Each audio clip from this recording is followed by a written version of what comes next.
Dears welcome back. അപ്പൊ നമുക്ക് ഇന്ന് NCERT-യിലെ ഒരു ഇമ്പോർട്ടന്റ് ക്വസ്റ്റ്യൻ നോക്കാം. +2 ബോട്ടണി ഇൻടെക്സ് ക്വസ്റ്റ്യൻ ആണ് കേട്ടോ. Okay, what is apomixis and what is its importance? ഇത് പലതവണ റിപ്പീറ്റഡ് ആയിട്ട് ചോദിച്ചിട്ടുള്ള മറ്റൊരു ക്വസ്റ്റ്യൻ ആണ്.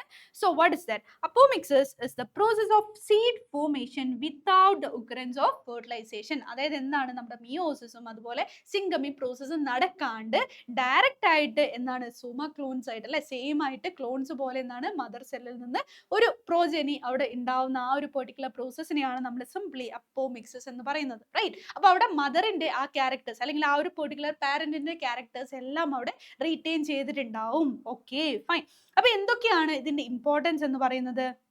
നമ്മുടെ ഹൈബ്രിഡ് സീഡ്സ് ഡെവലപ്പ് ചെയ്യാൻ വേണ്ടിയിട്ട് ഈ അപ്പോമിക്സിസിനെ നമുക്ക് കൂടുതലായിട്ട് യൂട്ടിലൈസ് ചെയ്യാൻ സാധിക്കും. അതുകൊണ്ട് തന്നെ അത് കുറച്ചും കൂടെ കോസ്റ്റ് എഫക്റ്റീവ് ആയിട്ട് നമുക്ക് നമ്മുടെ അഗ്രികൾച്ചറിലേക്ക് കൊണ്ടുവരാൻ പറ്റും. പിന്നെ മറ്റൊരു പ്രത്യേകത എന്താണെന്ന് ചോദിച്ചു കഴിഞ്ഞാൽ, ഈ അപ്പോമിക്സിസിലൂടെ ഫോം ചെയ്യുന്ന ആ പെർട്ടിക്കുലർ സീഡ്സിൽ ഡിസൈറബിൾ ആയിട്ടുള്ള ക്യാരക്ടേഴ്സ് മാത്രമായിരിക്കും. ആ ക്യാരക്ടേഴ്സ് എന്താണ്, അതുപോലെ തന്നെ അടുത്ത ജനറേഷൻ അല്ലെ അടുത്ത പ്രോജനിലേക്കും ട്രാൻസ്ഫർ ചെയ്യപ്പെടും.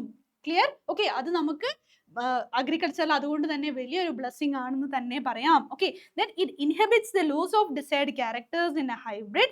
Also, the process of production of hybrid seeds through cultivation is very expensive. ഇപ്പോൾ ഈ ഒരു അപ്പോമിക്സിസ് യൂസ് ചെയ്യുകയാണെങ്കിൽ നമുക്കത് കോസ്റ്റ് കുറേയും കൂടെ റെഡ്യൂസ് ചെയ്യാൻ പറ്റും അല്ലെ. പിന്നെ ഓരോ തവണ ഹൈബ്രിഡ് സീഡ്സ് പ്രൊഡ്യൂസ് ചെയ്യാന്ന് പറഞ്ഞു കഴിഞ്ഞാൽ അല്ലെങ്കിൽ എന്നിട്ട് അത് ഫാമേഴ്സിലേക്ക് എത്തിക്കുക എന്ന് പറഞ്ഞാൽ ഭയങ്കര എക്സ്പെൻസീവ് ആണ്. അപ്പൊ ഇതാവുമ്പോൾ എന്താണ്, ഓരോ ജനറേഷൻ കഴിയുമ്പോൾ ആ ഒരു ക്യാരക്ടേഴ്സ് അവിടെ റീറ്റെയിൻ ചെയ്യും. അപ്പൊ ഇത് നമുക്ക് കൂടുതൽ യൂസ് ചെയ്യാൻ പറ്റും.